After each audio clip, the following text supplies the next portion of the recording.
3 декабрь дүйшөмбү Ленин көчөсү эми Чыңгыз Айтматов көчөсү болобу. 4 декабрь шейшемби залкар жазуучу Чыңгыз Айтматовду студенттер эскеришти. 5 декабрь шаршемби ар бир жаран жашап жаткан жерине салым кошуу керек деген уран менен өз шаарына кол кабыш кылган ыктыярчылар сыйланышты. 6 декабрь бейшемби соолубаган үмүттөр кароо сынагына тандоо туру өттү. 7 декабрь жума 200-гө чукул жаштар адам укуктары боюнча жөө жүрүшкө чыгышты. 8 декабрь ишемби Жалал-Абадтагы журналисттердин волейбол жана кичи футбол боюнча мелдеши болду. 10 декабрь дүйшөмбү Жалал-Абадта биринчи жолу электромобиль курулду.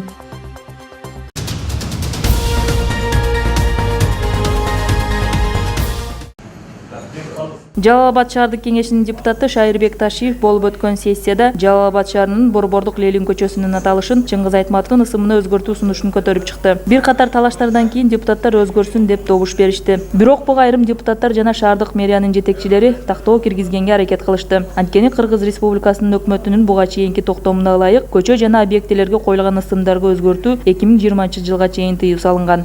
Кантсе да депутаттар өзгөртүү тууралуу токтомду кабыл алышты жана тийиштүү жактар менен сүйлөшүп, аны ишке ашыруу жагын тапшырышты. Эгер токтом мыйзамдуу деп табылса, анда Борбордук көчөнүн аталышы өзгөрөт. Ал эми колдоо таппаса, анын ишке ашырылышы 2020-жылга чейин калат. Эскерте кетсек, Жалал-Абад шаарындагы бир аймактык башкаруу Чыңгыз Айтматовдун ысымында. Ошондой эле Борбордук көчөгө Нагима Айтматованын ысымы берилген.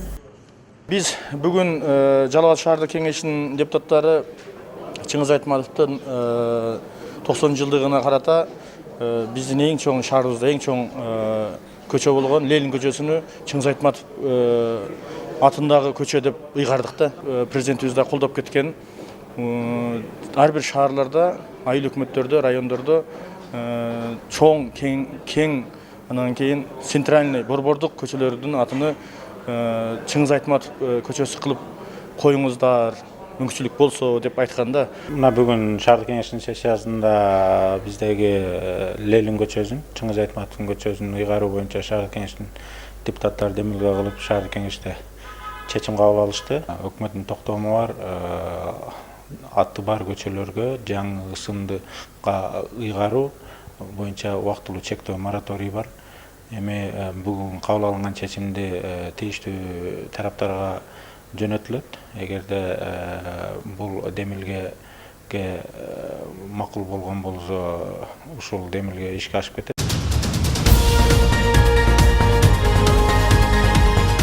Жаныңда мал алып кала, эки тамчы суу жетпей калса. Жалал-Абад шаарында жайгашкан Маданият техникумунда Алам Алпы Айтматов аталышындагы иш-чара өттү. Аны техникумдун студенттери залкар жазуучу Чыңгыз Айтматовдун 90-жылдык мааракесине карата уюштурушкан. Алардын пикири боюнча дүйнөлүк белгилүү жазуучунун чыгармалары жаштар үчүн зор тарбиялык мааниге ээ. Ошондуктан студенттер арасында аларга кеңири жайылтылууга тийиш.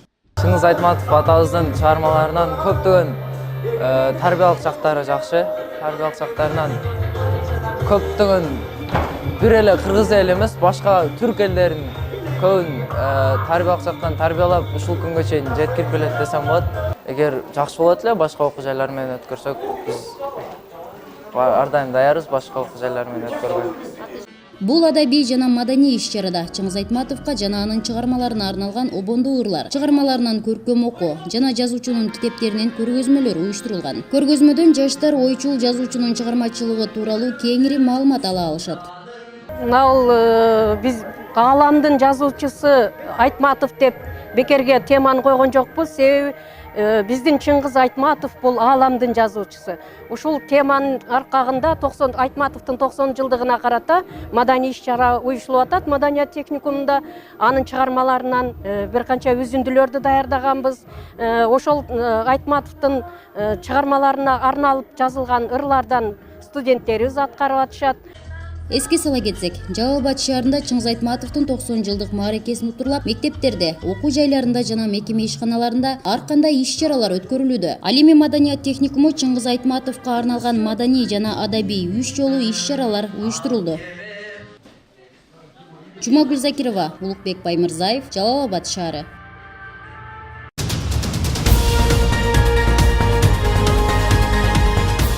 Ыктыярчылар Жалал Абад шаары менен бул тууралуу кече Ыктыярчылар күнүндө Жалал Абад шаарындагы областык филармонияда уюштурулган атайын майрамдык иш-чарада айтылды. Бул күнү Жалал Абад шаарынын мэриясынын алдындагы Жаштар иштери боюнча комитети тарабынан ыктыярчыларга атайын концерттик программа уюштурулуп, алдыңкы активисттерге сыйлыктар ыйгарылды. Ал эми ыктыярчылар өздөрү жашап турган аймакты өнүктүрүү, жакшыртуу иштерине салым кошуу ниетинде экенин айтышып, мындан ары да шаардын тазалыгына, иреттүүлүгүнө аракет кылышаарын билдиришти. Эч бир акы сурабай, коомдук иштерге активдүү катышкан жаш жарандар шаардын алтын фондусу экенин иш-чаранын катышуучулары белгилешти. Эскерте кетсек, Жалал Абад шаарында 500дөн ашуун ыктыярчылар бар. Алар ар бир жаран өзү жашап жаткан жерге өз салымын кошуу керек деген ураан менен өз шаарына кол кабыш кылып келишет. Шаарыбыздын аймагындагы коомдук иш-чараларга активдүү катышкан биздин ыктыярчыларды сыйлоо үчүн ушундай бир салтанаттуу иш-чара уюштуруп атабыз. Шаар аймагында 10го чукул бейөкмөт уюмдары иштеп турат. Ар биринде жок дегенде 20дан волонтеры бар, ыктыярчысы бар. Мисалы бизде Жалал Абад шаардык жаштар иштери боюнча комитетинде жаш жаратмандар окуу долбоорунун алкагында кабыл алынган биздин ыктыярчыларыбыз бар. Жана ошондой эле окуу жайлардын дагы студенттик комитеттеринде өздөрүнүн дагы ыктыярчы топтору бар. Жалал Абад шаарынын жаштары жолугусун ар бир айылдын эли адамдары өзүнүн шаарынын өнүгүүсүнө кандайдыр бир салым кошуш керек да. Анан мен дагы ошондой ойдо ар бир организацияга, иш-чараларга ошондой максатта катышып келдим. Анан көптөгөн иш-чараларды өткөрдүк. Анын тазалык акциясы, башкаларга жардам берүү, ошондой эле диван, ушундай социалдык иш-чараларды көп өткөрдүк.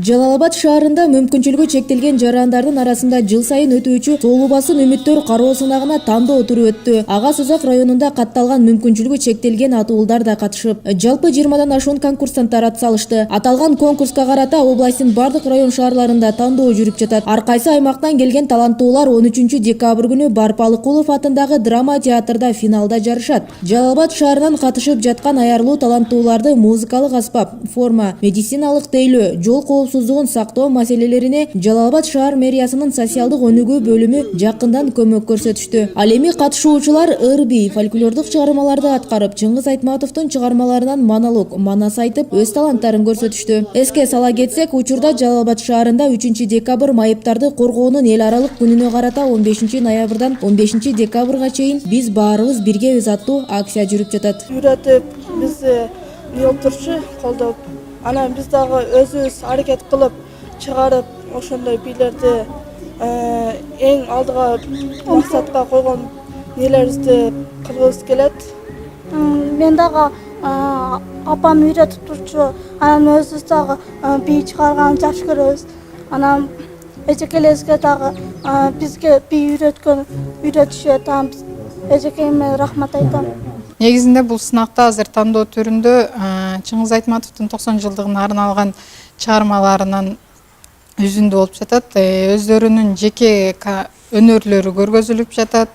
Андан сырткары манас эпосунан алынган бир өздөрүнүн аткара ала турган бир чыгармасынан аткарып жатышат.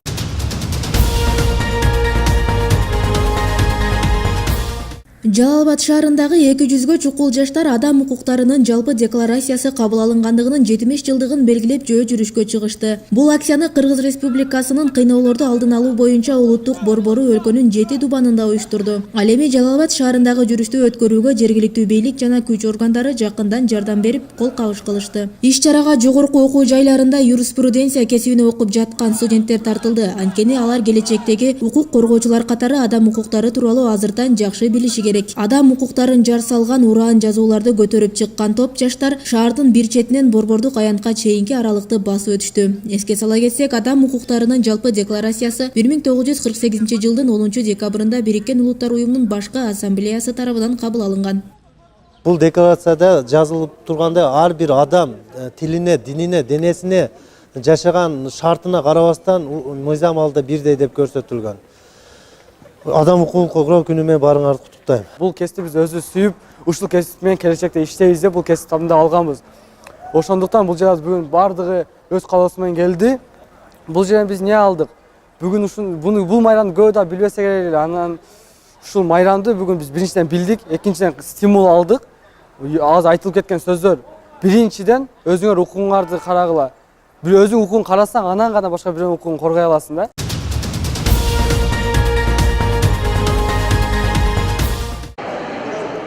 Жалал Абадтагы журналисттерге волейбол жана футбол боюнча мелдеш болуп өттү. Ал 8 декабрь күнү белгиленчү телевидение күнүнө арналды. Спорттук иш-чараны шаардын мэри демилгелеп, журналисттер союзу уюштуруу жагын колго алган. Журналисттердин башын бириктирген бул мелдешке жергиликтүү бийлик 50 000 сом акча каражатын бөлүп берген. Байкоо салып турабыз, бирок чыныгы күчтүү командалар жесин, жалпыңыздарга ийгилик, майрамыңыздар менен.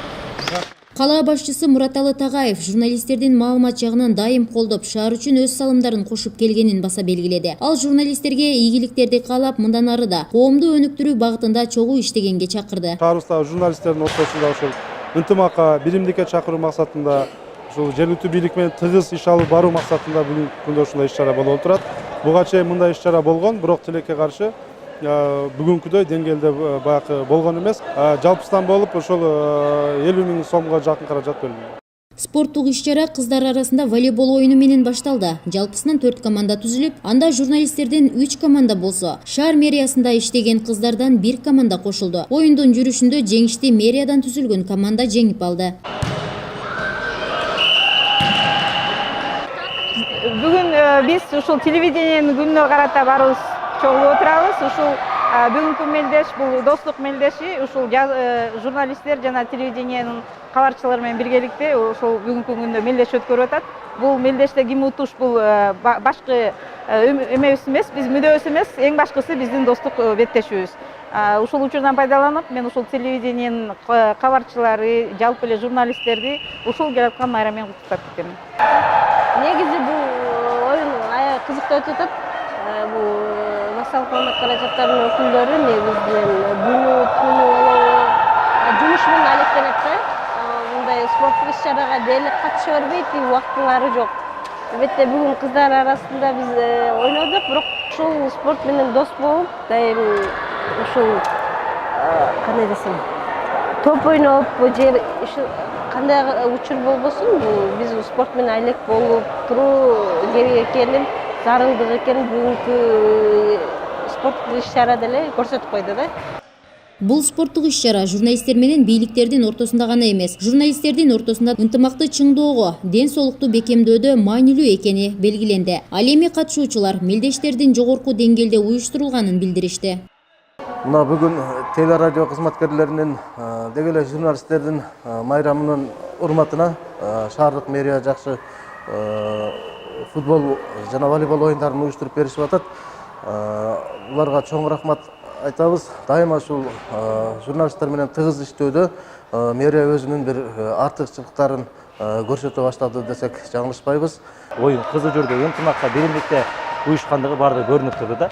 Андан сырткары буундай демилге менен биз Жалал Абад облусундагы деги эле журналистика тармагындагы ынтымакты, биримдикти чыңдап кетишине мен ишенем. Былтыркы жылда мэрия менен өткөрүлдү, бирок мынчалык чоң масштабта эмес болчу мэрия тарабынан.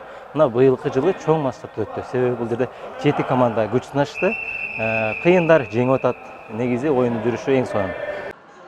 Буга чейин да журналисттер арасында спорттук оюндар болуп келген. Бирок катышуучулардын саны жана уюштуруу деңгээли жагынан мындай мелдештер биринчи жолу болуп турат. Муну катышуучулар да белгилеп өтүштү. Бүгүн кыздар волейбол менен беткелишсе, биз мырзалар, жигиттер футбол менен беттешкен атабыз. Эми бул жерде күчтүүсү жеңет. Эми бул көпчүлүк журналисттер көпчүлүк учурда спорттон бир аз алысыраак, анткени алардын кызматы, жумушу башка болгондуктан эки жактарда көп жүрүп калат, кабинеттерде жүрүп калат. Бүгүн ошол жумушту бир аз алыстап спорт тармагына беткелүүнү чечтик. Уюштуруучуларга Жалал Абад шаардык мэриясына ыраазычылык билдиребиз.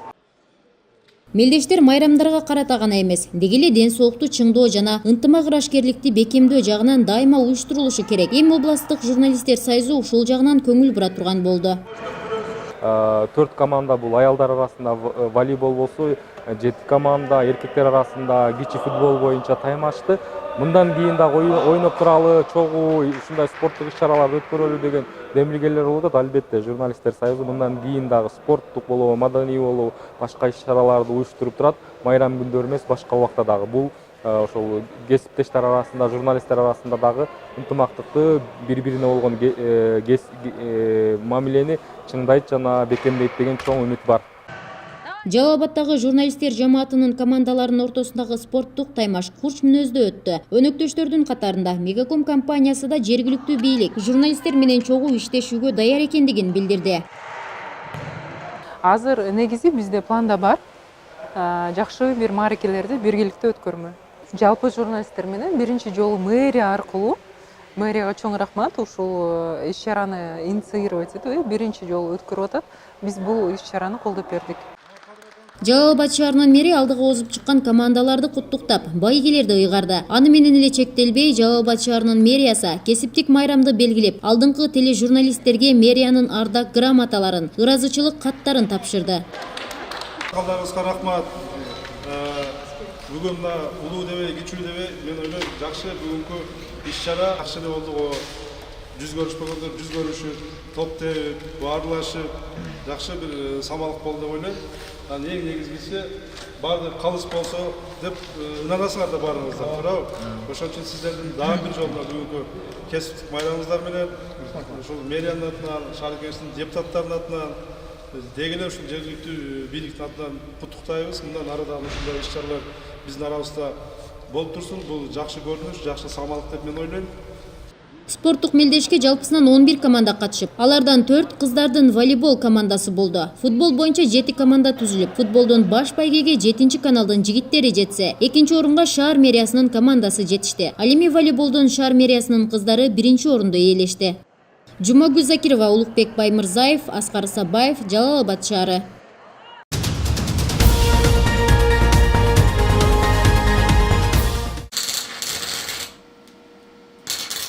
Жалал Абад шаарынын тургуну Исмаил Валиев 30 жылдан бери унаа оңдоо менен алек. Учурда Матис үлгүсүндөгү унааны электр тогу менен жүрүүгө өткөрүп, кайра жасоодо. Буга чейин ал велосипед сыяктуу башка унаа каражаттарында электрге өткөрүп көргөн.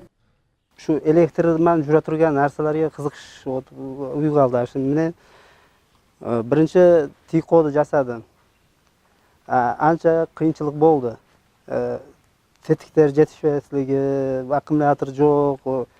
Болса дагы кичине жүрөт, өчүп калат. Ошон менен 1,5 жыл жүрүп, где-то 500 сом чемесинде пул иштетилди, ток иштетилди 1,5 жылдын ичинде. Ошон менен мага вот электромобиль өз ошо экономдугу тарабынан менге жакып калды. Электромобилди жасоо үчүн тетиктер кымбат, бирок бензинге кеткен каражатты үнөмдөп, аны пайдаланган киши зыян тартпайт. Учурда электрге өткөрүлүп жасалган унаа сыноо мөөнөтүндө. Эгер сыноодон жакшы өтсө, башка унааларды да кайра жасоого болоорун айтат.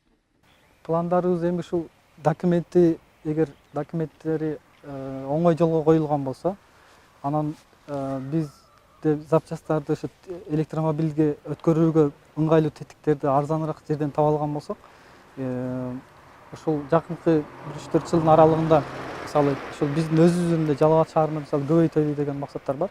Элдерге ошол бир жасап беребиз деген кызмат уюштурайлы, же болбосо оңдоп беребиз деген кызмат уюштурайлы деген максаттарыбыз бар. Бензин менен жүргөн автоунаага 100 чакырым жерге баруу үчүн 300-400 сомдун айланасындагы май куюу керек. Ал эми электромобиль менен ушул эле аралыкка баруу үчүн 10 сомдук гана электр энергиясы сарпталат. Эгер Кыргызстандагы унааларда жалпы электрге өтсө, өлкө үчүн пайдалуу болмок дешет айдоочулар. Жумушуман бош учурумда таксовать этем.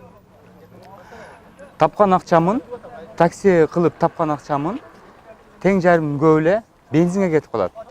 Бензиндин баасы 45 сом болгонуна байланыштуу өтө көп акча кетип калып атат да бензингечи. Эгер электрика менен жүрө турган машиналар болгондо жакшы болмок.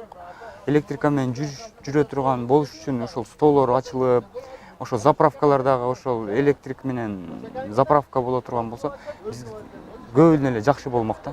Электр унаасында өзүнө жараша кемчилдиги бар. Башка унаалардай алыска бара албайт. Ал шаар ичинде айдоочулук менен алектенгендерге ылайыкташтырылып жасалууда. Деген менен азырынча жолдо бул унааларды ток менен камсыздоочу бекеттер жок болгондуктан ага ишеним аз болууда. Кемчилдик жагы ушул алыс жүрө албайт да, 100 км, анан заряд кечирээк толот. Ошол анан баасы кымбатыраак болуп атат. шаардан сырткары менен дегендер үчүн басы дагы кымбаттап кошулат да акчасы. Ошон үчүн биз эң арзан жактарын караштырдык дагы, ошол элге ыңгайлуу жагын караштырып, арзаныраак. Заряды азыр ушул Matiz заряды 3 саатта толот. Аккумулятору 14 киловаттык аккумулятор коюлган, мотору 10 киловаттык мотор коюлган, 3 фазалуу. Усталардын айтымында электр унааларын жасоо үчүн тетиктер Кытайдан алынат. Аны 3 саат электр тогу менен кубаттап, 8 саатка чейин айдап жүрүүгө болот. Жалал Абад шаарында биринчи жолу куралып жаткан электр унааларынын келечеги кандай болорун алдыдагы убакыт көрсөтөт. Жумагүл Закирова, Улукбек Баймырзаев, Жалал Абад шаары.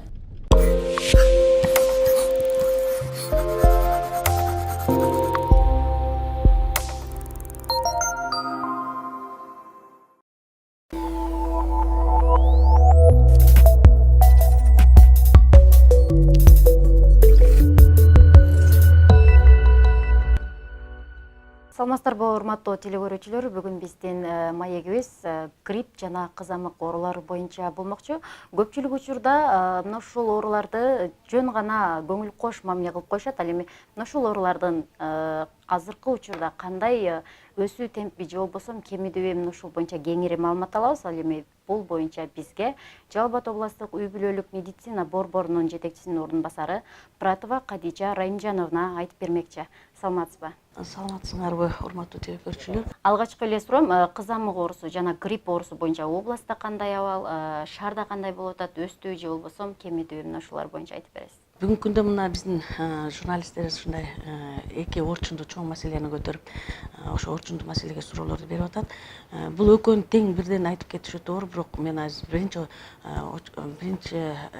кызамык оорусу боюнча айтып кетсем, кызамык оорусу чындыгында бул цикличность болуп, 2-3 жылда бир кайталанып турчу оору. Биздин Жалал Абад шаарында, вообще Жалал Абад областында 2015-жылы бир 200дөй бала катталган болчу. Ошол боюнча кызамык оорусу болбой жатты эле. Бүгүнкү күндө кызамык оорусу Базаркоргон районунда биринчиден болуп башталды. Бул завозной деп коет бизде, биздин өзүбүздөн чыкпастан башка жактан бул ооруну жуктуруп келишип, Бишкекте болуп жатат, Токстороодо болуп жатат, жерлерде болуп жатат. Ошол оорулардан бизге Базаркоргонго биринчи жолу мейманга келишип, Базаркоргондон башталды. Базаркоргондо 12-13 случай болгондо 28 ноябрда Жалал Абад шаарында биринчи жолу катталды. Ошо 28 ноябрда биринчи жолу катталганда эле ооруканага жаткызылган күндөн баштап эле директордун буйругу чыгып, штаб түзүлүп, ошол штабты биздин өзүнүн областтык үй бүлөлүк медицина борборунда штаб өткөрүлдү директордун катышуусу менен. Ошондой эле выездной деп Базаркоргондо эң көп оору катталгандыктан Базаркоргонго барып, ошол штаб өткөрдү. Ал эми Жалал Абад шаарынын өзүндө 2 жолу штаб өткөрүлдүк. Эми кызамык оорусуна карала турган болсок, бүгүнкү күндө Жалал Абад шаарында бардыгы болуп 9 случай кызамык оорусу катталды. Ошонун 7-өсү ооруканада жатты. Азыр бирөөсү Таагараев аймактыгында бир оорулуу больницага жатып чыкты, агасы, иниси азыр үйүндө дарылап жатабыз. Ал эми грипп оорусуна, ОРВИ оорусуна кайрыла турган болсок, эми негизинен биз грипп деген ооруну пока мындай баягы вирусологический обследование кылып туруп, подтверждение кылып койгон жокпуз, бирок бүгүнкү күндө ОРВИ, ошондой эле простуд, мындай шамалдоо оорулар, өпкө дем алуу жолдорунун шамалдоо оорулары өтө көп катталып атат. Мисалы үчүн мен азыр бүгүнкү күндө сентябрь, октябрь, ноябрь айларын алганда, сентябрда бир аз болчу. Мисалы үчүн 1 жаштан 14 жашка чейин 431 бала катталды ОРВИ менен.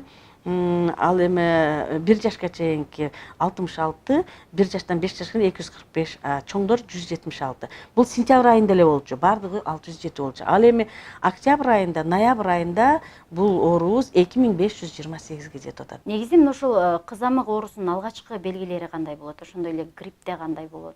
Ушулар боюнча дагы кеңирээк токтолуп кетсеңиз. Кызамык оорусунун башталышы чындыгында мындай катаральное явление деп коет, көзү кызарып, көзү жылпактап, мурда көзүнөн жаш агып, ушундай как гриппке окшоп эле башталат дагы, андан кийин биринчи эле майда баягы цыптар чыгат, алар биринчи эле ушу бетинен, кулагынын артынан башталып, анан жогорудан баштап ылдыйга карап түшүп кетет. Кийин кайра кеткенде дагы ошол жогорудан баштап артына карап жоголо баштайт бул цып. Азыр ошондо бул ооруларга кабылгандар Жаш курактары кандай болот? Жаш наристелер көп болот же болбосо өспүрүмдөрбү? Мына ошолорго дагы кененирээк токтоло кетсеңиз.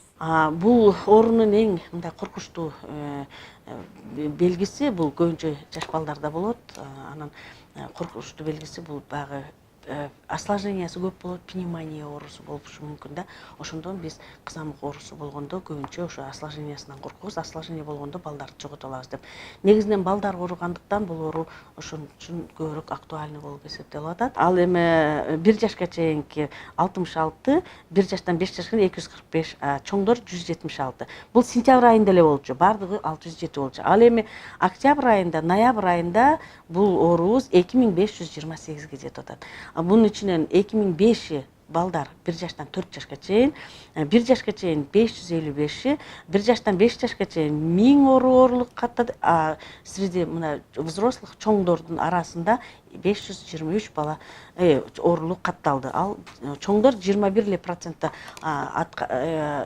түзүп атса, 1 жаштан 14 жашка чейинки балдардын бүгүнкү күндө ойрбу оорусу менен ооруган оору 79%-да түзүп атат. Көпчүлүк учурда биздин ата-энелерибиз же болбосо мына ушул ооруга кабылгандар грипп десе бул жөнөкөй эле оору экен деп дарыгерге кайрылбай үй шартында дарылангандар болот. Мына ошонун натыйжасынан эмнелер келип чыгат? Грипп оорусу ушул вирусный инфекция, острый респираторный вирусный инфекция деп коет муну.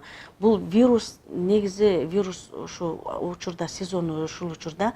Анан биздикилер грипп болуп атам да деп туруп басып туруп жүрүп ошол биздер жумушубузга келип эле ушул жерден анан ооруп анан башкаларга да жуктуруп атабыз биринчиден, экинчиден ар түрдүү осложнениялар болот да.